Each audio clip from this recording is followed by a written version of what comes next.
Every time you search a symptom, visit a pharmacy, or open a health app, data is being generated, and most of it ends up on sale. This video breaks down how the health data market works, what it's already cost people, and exactly what can be done about it. Health data doesn't travel alone. It moves through a chain, and it starts in more places than most people realize. Health apps are the obvious one, like period trackers, mental health apps, calorie counters, symptom checkers. But the data collection goes further. Health devices like fitness wearables, smartwatches, blood pressure monitors, glucose monitors, sleep trackers. These generate continuous streams of biometric data. Most sync to a cloud account by default. That cloud account has a privacy policy. That policy usually includes third-party sharing.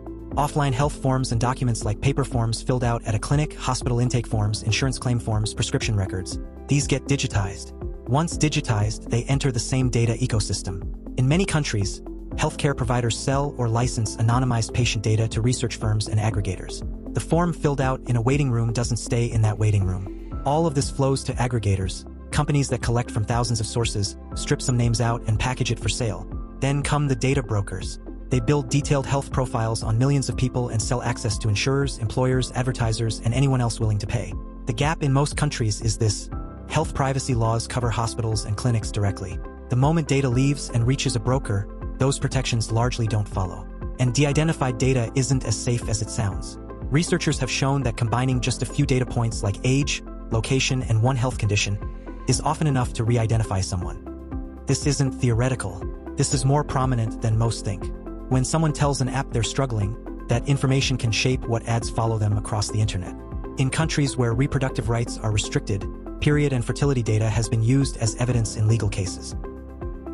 Facebook turned over a mom and her teenage daughter's chats to police in Nebraska. Court documents show police served Facebook a warrant as part of an investigation into an alleged illegal abortion. Purchase history, app usage, and location data have been used by insurers worldwide to assess risk, without customers knowing. Popular period tracking app, Flow, has over 300 million users worldwide.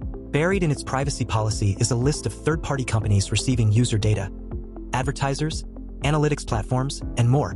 It has since updated its policy, claiming it no longer shares health data. But in the past, it was found to do exactly that.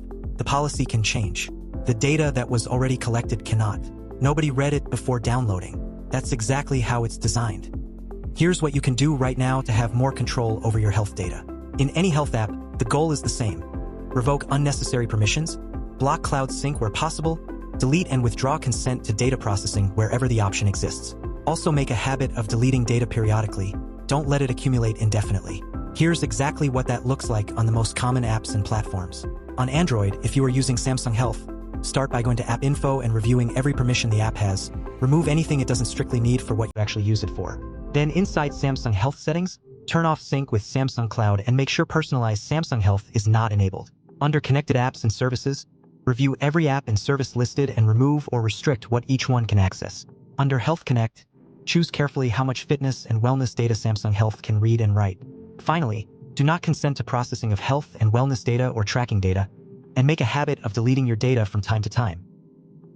If you are using the Google Health app, start by going to App Info and reviewing every permission the app has. Remove anything it doesn't strictly need for what you actually use it for.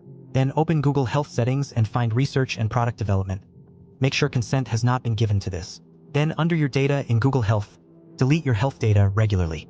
And finally, review connected apps and devices and remove anything unnecessary. There is one more place on Android most people have never opened: Health Connect. It is a centralized hub built into Android that controls which apps can read or write health data across the entire phone. A fitness app, a sleep tracker, and a nutrition app might all be connected through it, sharing data with each other without anyone realizing. Open Settings and search for Health Connect. Once inside, go through Apps, Health Data, and Devices and review carefully who can access what and how much. Then under Manage Data, make sure Auto Delete is turned on. On iPhone, open the Health app, tap the profile icon and go to Apps and Devices. Review every app listed and delete all stored data occasionally.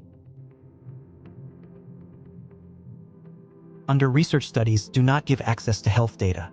Then go through each health category under Browse. Tap Show All Data and delete anything no longer needed. Then go to Settings, then Privacy and Security, then Health.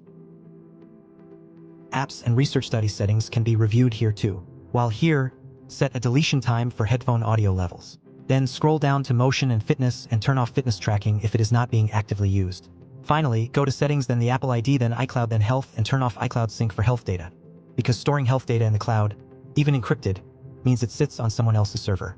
It also travels across every device signed into the same Apple ID, multiplying the number of places that data exists. If advanced data protection is not enabled on the account, Apple has the technical ability to access it. And where there is access, there is risk, whether from data breaches, legal requests, or policy changes down the line.